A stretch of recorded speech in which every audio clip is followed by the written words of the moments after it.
नमस्कार, मैं हूं विजय विद्रोही। तो बड़ी खबर यह है कि किसानों के आंदोलन में अन्ना हजारे की एंट्री हो सकती है। अन्ना हजारे ने कुल मिलाकर चेतावनी दी है कि अगर किसानों की मांगे मोदी सरकार ने नहीं मांगी तो वो आमरण अनशन पर, जी हाँ, आमरण अनशन पर बैठ सकते हैं। उन्होंने कृषि मंत्री नरेंद्र सिंह तोमर पर आरोप लगाया है कि उनकी सरकार एमएसपी पर स्वामीनाथन आयोग की जो रिपोर्ट थी उसकी सिफारिशों पर अमल करने में कामयाब नहीं हुई है। इसलिए वो किसानों की मांगों के समर्थन में आंदोलन कर सकते हैं अगर किसानों की मांगे सरकार ने नहीं मानी। अभी उनकी सिर्फ ये चेतावनी है, लेकिन इससे मोदी सरकार के खेमे में खलबली मचना तय है। मोदी सरकार के खेमे में खलबली मचना इसलिए भी तय है क्योंकि 2011 में जब अन्ना हजारे जन लोकपाल को लेकर दिल्ली में रामलीला मैदान पर, उससे पहले जंतर मंतर पर धरने पर बैठे थे, तो कैसे उस समय मनमोहन सिंह सरकार की चूलें हिल गई थी, कैसे जन लोकपाल के मुद्दे पर सरकार को सिविल सोसाइटी के साथ बैठकर कानून बनाने के लिए मजबूर होना पड़ा था। वो अलग बात है कि अभी तक ये कानून ना तो बना है जैसा अन्ना हजारे चाहते थे, ना वो पास हुआ है ये। लेकिन हकीकत है कि अन्ना हजारे के आंदोलन के कारण अरविंद केजरीवाल की आम आदमी पार्टी दिल्ली में सत्ता में आ गई। अरविंद केजरीवाल मुख्यमंत्री बन गए, तीसरी बार वो मुख्यमंत्री पद की शपथ ली है उन्होंने। और अन्ना हजारे के आंदोलन का ही फायदा बीजेपी ने उस समय, अमित शाह ने और नरेंद्र मोदी ने उठाया था। और अन्ना हजारे का जो आंदोलन था उससे मनमोहन सरकार का भ्रष्टाचार, घोटाले, कोलगेट से लेकर कॉमनवेल्थ घोटाला से लेकर संचार विभाग का घोटाला, ये सारे घोटाले सामने आए थे इस रूप में कि सरकार पूरी तरह से बदनाम हुई थी और उसको राष्ट्रीय स्तर पर नरेंद्र मोदी ने भुनाया था। तो बड़ा सवाल उठता है कि जिस जन आंदोलन के कारण बीजेपी सत्ता में आई या बहुत बड़ी भूमिका रही केजरीवाल सत्ता में आए, यहाँ मोदी सरकार की बात हम इसलिए करेंगे क्योंकि फिलहाल किसान आंदोलन का संबंध मोदी सरकार से है, केजरीवाल से नहीं है। तो क्या वही जन आंदोलन अब नए सिरे से होता है तो क्या वो, आप समझ गए मैं क्या कहना चाहता हूँ, मोदी सरकार को ले डूबेगा या उसकी छवि किसान विरोधी बना देगा या उसे और ज्यादा बदनाम होगा या किसानों के आंदोलन को नई जान मिलेगी। किसान तो खुशी खुशी अन्ना हजारे का समर्थन चाहेंगे और अन्ना हजारे के आंदोलन का और आमरण अनशन पर बैठने का सबसे बड़ा मतलब है कि अगर वो जो भी तारीख तय करते हैं तो उसके बाद 10, 12, 15 दिन वो आमरण अनशन आराम से खींच सकते हैं और पूरे देश में एक माहौल बन सकता है किसानों के आंदोलन को लेकर, और सरकार को झुकने के लिए इस रूप में मजबूर होना पड़ सकता है। ये बात अभी दूर की कोड़ी आपको लग रही होगी, लेकिन जिन लोगों ने 2011 से लेकर फिर करीब करीब 2013 तक 2 साल तक अन्ना हजारे के आंदोलन को चरणबद्ध तरीके से कभी जंतर मंतर पर, कभी रामलीला मैदान पर, कभी मुंबई में देखा है, वो सब इस बात को अच्छी तरह से महसूस करते हैं। इतना बड़ा आंदोलन था कि उस आंदोलन को राष्ट्रीय स्वयंसेवक संघ ने भी कथित रूप से, परोक्ष रूप से समर्थन दिया था। बीजेपी भी कथित रूप से, परोक्ष रूप से समर्थन दे रही थी और अरविंद केजरीवाल तो खुलकर सामने थे, मंच पर साथ में उनके साथ बैठे रहते थे। अन्ना हजारे जिस एमएसपी को लागू नहीं करने की बात कह रहे हैं, स्वामीनाथन आयोग की सिफारिशों को, वो दरअसल छोटे में मैं आपको समझाने की कोशिश करता हूँ, आपकी उत्सुकता होगी। क्योंकि स्वामीनाथन आयोग ने कहा था कि किसानों की जितनी लागत है उस पर 50% ज्यादा एमएसपी दिया जाना चाहिए। एक तरह से उनका कहना था A2+FL होना चाहिए।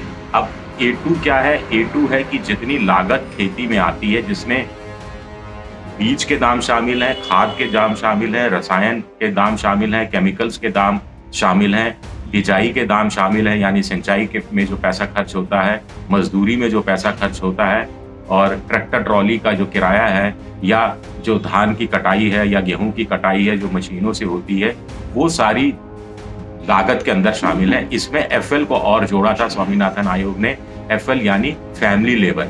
इसके साथ साथ स्वामीनाथन आयोग ने 2 चीजें और जोड़ी थी। उनका कहना था कि अगर किसान मान लीजिए 1 हेक्टेयर में खेती कर रहा है और मान लीजिए अगर वो किराए पर खेती करता, वो 1 हेक्टेयर जमीन लेता किराए पर 6 महीने या 8 महीने के लिए, तो उसको कितना किराया देना पड़ता, वो भी लागत में जोड़ना चाहिए। इसके साथ साथ मान लीजिए ट्रैक्टर वो किराए पर लेता, ट्रैक्टर ट्रॉली उसकी खुद की ना होकर वो किराए पे लेता, इस तरह की जो दूसरी मशीनें हैं वो किराए पर लेता, तो उसका किराया कितना लगता, ये सब शामिल होना चाहिए। और इसको उन्होंने C2 नाम दिया था। अब सरकार ने क्या किया, सरकार ने A2+FL को माना और उस पर 50% ज्यादा ये सरकार ने दावा किया कि वो एमएसपी दे रहे हैं और इस नाते उन्होंने अपनी तरफ से घोषणा कर दी, दावा कर दिया कि 70 साल से कांग्रेस जो नहीं कर पाई वो उनकी सरकार ने कर दिखाया है और स्वामीनाथन आयोग की सिफारिश को लागू कर दिया है, जो 2004 और 2006 के बीच में की गई थी, अलग-अलग चरणों में की गई थी, जिसको मनमोहन सिंह सरकार 2014 तक ठंडे बस्ते में डाले रखी, लेकिन मोदी सरकार ने बड़ा कारनामा कर दिया। लेकिन बाद में किसानों ने कहा कि उतना एमएसपी नहीं मिल रहा है, सरकार ने C2 वाला एमएसपी वो जो फॉर्मूला है उस पर अमल नहीं किया है, A2 प्लस FL ही किया है। अब सवाल उठता है कि अन्ना हजारे की इस आंदोलन में एंट्री का मतलब क्या है? सबसे बड़ा मतलब ये है कि किसानों को एक नई ताकत मिलेगी, किसानों को एक नया साथी मिलेगा, किसानों का नया जो आत्मविश्वास है वो बढ़ेगा। स्वदेशी जागरण मंच ने एमएसपी को लीगल राइट बनाने की मांग का समर्थन करके भी किसानों को एक नई ताकत दी है। सरकार चाह रही थी कि अगले कुछ दिनों में 2, 4, 5 दिनों में वार्ता हो जाए और मामले को निपटा दिया जाए, इसी साल निपटा दिया जाए। लेकिन अन्ना हजारे अगर तारीख को घोषित कर देते हैं तो मान के चलिए कि फिर आंदोलन और ज़्यादा लंबा खिंच सकता है और सरकार का जो प्लान बी है कि दूसरे किसान संगठनों से बात करो, लोग जो उनके पक्ष में हैं, प्लान बी ये है कि गाँव चौपालों तक पहुँचो, जहाँ किसानों की मांगें जो हैं वो गलत हैं और किसानों के हित में उन्होंने कानून बनाया है, ये बातें समझाने की कोशिश करो। प्लान बी ये है कि दुष्यंत चौटाला को उन्होंने पटा ही लिया है, एक तरह से हजारा में अपनी सरकार गिरने से बचा ही ली है। प्लान बी ये भी है कि किसान छुटभइये नेता या दूसरे नेता कभी खालिस्तानी समर्थक कह दें, कभी माओवादी समर्थक कह दें, कभी टुकड़े टुकड़े गैंग से जोड़ दें, कभी पाकिस्तान के बहकावे में तो कभी पॉलिटिकल पार्टीज के बहकावे में तो कभी चीन के बहकावे में आंदोलन करने की बात कह दें। तो कुल मिलाकर प्लान बी पर ये काम चल रहा था, लेकिन इस प्लान बी पर अन्ना की चेतावनी ने ही पानी फेर दिया है या पानी फेरने की वो क्षमता रखती है। अगर अन्ना कोई तारीख की घोषणा कर देते हैं, बार बार मैं कह रहा हूं कि अगर अन्ना किसी आंदोलन की तारीख की घोषणा कर देते हैं कि मैं फलाना तारीख से दिल्ली में या कहीं भी जहां वो चाहेंगे कि मैं आमरण अनशन पर बैठूंगा, किसान तो चाहेंगे कि वो दिल्ली आए, सिंघू बॉर्डर पर आ जाएं, टीकरी बॉर्डर पर आ जाएं, तो उसका जो कवरेज भी होगा टीवी में वो भी अलग स्वरूप लेगा। 2011 भी लोगों को याद आएगा और बहुत से लोग इसको भूल भी नहीं पाएंगे। हालांकि बीजेपी के एक खड़े का मानना है कि अन्ना हजारे की अब वो मास अपील नहीं रही जो पहले अपील हुआ करती थी। यहाँ तक उनके जो साथी थे, उनके जो चेले थे सबसे बड़े अरविंद केजरीवाल, वो भी उनका साथ छोड़ चुके हैं। और मुंबई में जो आखिरी आंदोलन अन्ना हजारे ने किया था, वो आमरण अनशन, वो 3 दिन 4 दिन बाद उनको वापस लेना पड़ा था, उसमें वो फेल हुए थे और वो मास अपील अब नहीं है।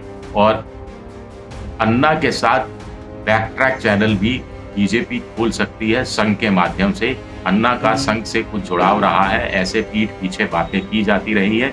और सबसे बड़ी बात है फिलहाल आज की तारीख की, आज की खबर की बात करें, हम आगे पीछे की बात नहीं करें, तो जो अन्ना की चेतावनी जरूर बीजेपी खेमे में चिंता की लहर लाने वाली जरूर लगती है। शुक्रिया।